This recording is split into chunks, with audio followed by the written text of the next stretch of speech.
మనిషి రూపానికి చేసేదానికి సంబంధమే కృపగల ఆత్మ. అప్పుడు గొలియాతు వచ్చి ఎదురు నిలబడితే దావీదు పొట్టివాడైనా, అటు పొట్టివాడంటే మన పొట్టు నువ్వు చూసి వచ్చావన్నాడు. అప్పుడు అటు ఎత్తు తక్కువవాడు చావుకులతోనండి ఇన్న వాక్యం అంతా ఇని పొట్టుడా ఎవరు చూసి వచ్చారండి అంటే కాదండి, ఎత్తు తక్కువవాడు అన్న. అతను ముందుకి యుద్ధానికి పోవటానికి సైన్యంలో ఉన్నంత ముందు వాళ్ళంతా కూడా ధైర్యం చెడి వెనక టిప్పులో నుంచున్నారు. మొత్తం మా నోటి లేకపోయి ఏమంటున్నాడండి, ఏమంటున్నాడు అతను? ఎవరిని? ఎంతోడు? కత్తిద్దం రాదు, బల్యం పడటం రాదు, తర్వాత బాణం వేయటం రాదు, ఏమి రాదు. గొర్రెలు కాసుకునే అతను చూసి ఇతడు ఎంతటి వాడు. మీరు ఎంతోమంది సేవ చేస్తున్నారు ఇక్కడ. నేనేమంటానంటే చాలా మంది పరిధులకు ఇస్తున్నారు సేవలో. ఎక్కువ మంది ఉందనుకో పెద్ద సేవకుడు అంటారు. మంది ఉంటే ఎక్కువ చేసేవాడు, ఉదయకాల ప్రార్థన చేసేవాడు. అసలు ఆయన గొంతు చాలా గంభీరంగా ఉంటుంది. నేను వెళ్ళి కూర్చున్నావాడిని ఆడు తెల్లవారుజాము ప్రార్థన దగ్గర. ఇప్పుడు ఆయన చేసిన 40 సంవత్సరాల సేవలో నేను పెద్దోడిని అన్నావా? దేవుని సేవకు పెద్దోడేం చిన్నోడేంది? గౌరవమే. ఏం కావాలి? గౌరవమే. విధేయతే. అన్న మనకంటే ముందు ఉన్నా అంతే. ఈ రోజున అట్టా లేదు. ఎట్టుంది? 500 మంది ఉంటే, 1000 మంది ఉంటే, 10,000 మంది ఉంటే ఇదే గొప్ప అంటున్నారు. కానీ వీళ్ళందరికంటే గొప్ప సేవ చేసిపోయింది తల్లి దేవుడు నామ స్తోత్రం. అల్లు చెప్పలేరు మీరు? చెప్పచ్చు, సేవకులు కదా చెప్పచ్చు. ఆ కులం లేదు, ఈ కులం లేదు, ఆ మతం లేదు, ఈ మతం లేదు, అందరు కలుపుకుంటా పోతా ఉంది. ఎవరైనా వచ్చి వాగితే వాళ్ళ పసారం మాట్లాడుతూ ఉంది. ఎంతమందికి ఉంది తన? ఎందుకంటే తన దేవుని నమ్ముకున్న పిల్లలనైనా తన వారినైనా అంటే ఆ కోపం వస్తుంది. మనకేమవుతుందంటే మన సంఘం కాదుగా, మనల్ని కాదుగా, మనకెందుకు దేవుని పిల్లలుగా ఆమె జీవించిన జీవిత విధానం మనం చూసుకుంటున్నారా? చాలా మాదిరి నేర్చుకోవాలి. కొన్ని సంవత్సరాలే సేవ చేసి ఉండొచ్చు, అన్ని సంవత్సరాలు సరిపడా. ఇక్కడ నాకు చాలా మంది తెలియదు, నేను కూడా వాళ్ళకి కొంతమందికి తెలియదు. అయినా మిమ్మల్ని అందరినీ సంపాదించాను. ఈ రోజున చాలా పనులు ఉండొచ్చు మీకు. ఆయా ప్రాంతాల నుంచి వచ్చారంటే ఎలాగా? ఎవరు? దానికి కారణం ఎవరు? ఈమె నాకంటే యోగ్యురాలు, నాకంటే గుణవతి, నాకంటే గొప్ప పరిచయం చేసింది. ఏమో కూడా నా పక్కన నుంచో సహోదరాలని ఆ మనస్సు ఉంటే కదా మనం అందరం ఇక్కడికి వచ్చి కూడుకుంది. ఇక్కడ రేపు పొద్దున కూడా ఒక రోజు ఇదే మాట మన తరం వారు, మన సంఘం వారు అంటారా?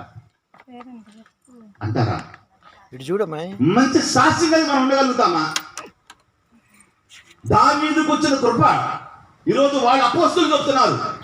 అసలు ఆయన చేసిన సేవ అపోస్తులు చూసారా?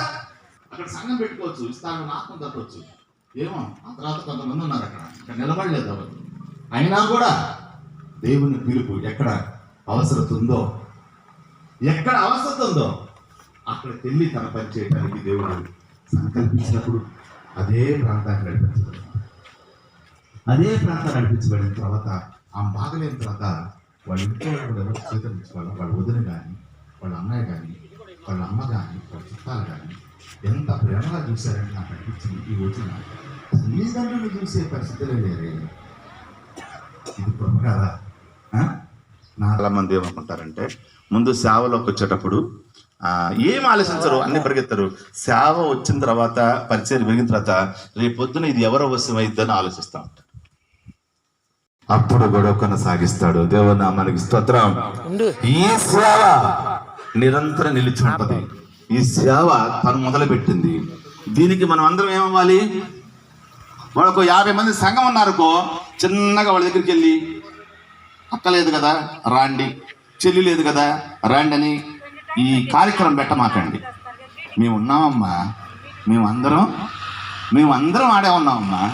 మా చెల్లిదది, మా చెల్లి స్థాపించిపోయిన సంఘం, మా బిడ్డ స్థాపించిన సంఘం, మేమందరం ఉన్నామమ్మా, మీరు దిగులు పడొద్దని మనమందరం ఏం చేయాలండి? మనిషి లేదు కదా ఇట్లా రేపు పొద్దున ఎక్కడ నిలబడి మాట్లాడాలి నువ్వు? కొరంథీయులకు రాసిన రెండో పుస్తకంలో నుంచి 5వ అధ్యాయము 10వ వచనం చదవండి. ఎక్కడ నిలబడతావు రేపు పొద్దున? నువ్వు ఎక్కడ నిలబడతావు? అందరూ సేవకులమే. ఎక్కడ నిలబడతాం చూడండి. ఎందుకనగా తాను జరిగించిన క్రియల చొప్పున అవి మంచివైనను సరే, చెడ్డమైనా సరే. ఎవరు పొందుతారండి?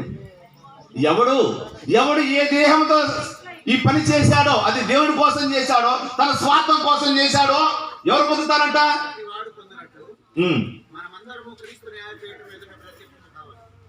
నేనైతే అంటున్నాను, చెల్లిని దేవుడు పరదేశంలో ఉంచాడంటారు. మీరు నమ్ముతారా లేదా? పరదేశంలో ఉంచాడని నేను నమ్ముతున్నాను. ఎందుకంటే తన సేవా జీవితం అలాంటిది. తను సుఖభోగాలకి అలవాటు పడలేదు, లగ్జరీకి అలవాటు పడలేదు. పేదవారిని ఉన్నవారిని ఈరోజు చూడండి, నేను ఈ స్థితిలో మొదటి నిలబడినప్పుడు కొద్దిగా స్థితి మారిపోగానే పరిస్థితులు మారిపోయినప్పుడు మనం ఎవరితో సహవాసం చేస్తాం అంటే, మనకంటే ఎవరు చెప్పారండి ఇది? ఒకసారి ఆలోచించుకోవాలి. అరే, మొదట ఉన్నప్పుడు తమ్ముడున్నతో ఉన్నాను నేను, ఇప్పుడు ఏందిరా వాడి వైపు చూస్తున్నాను ఏంది? సేవ మొదలైనా కూడా ఎక్కడ ఆమె ఆరంభించిందో వాళ్ళందరిని కలుపుకొని పోవటానికే ఏం చేస్తుందండి?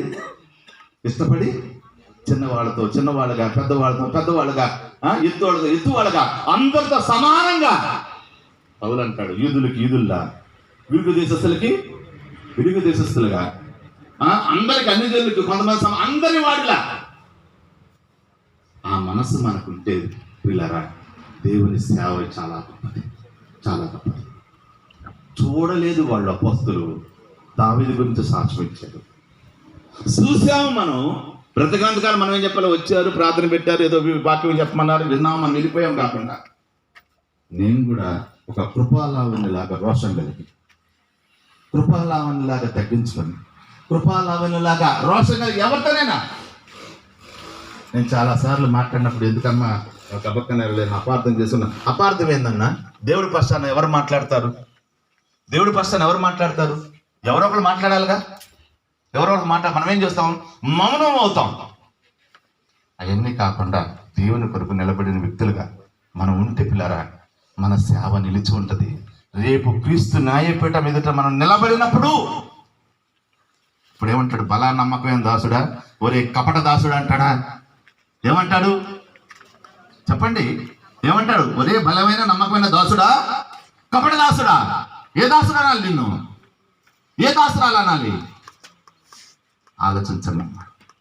నాకు అనిపించింది, స్త్రీలు అన్ని వేళలా వచ్చేటప్పుడు పోయేటప్పుడు వీళ్ళకి చాలా ఇబ్బందులు ఉంటాయి. వాళ్ళకి చూడలేదు, కష్టమైంది. ఒంటరి పైన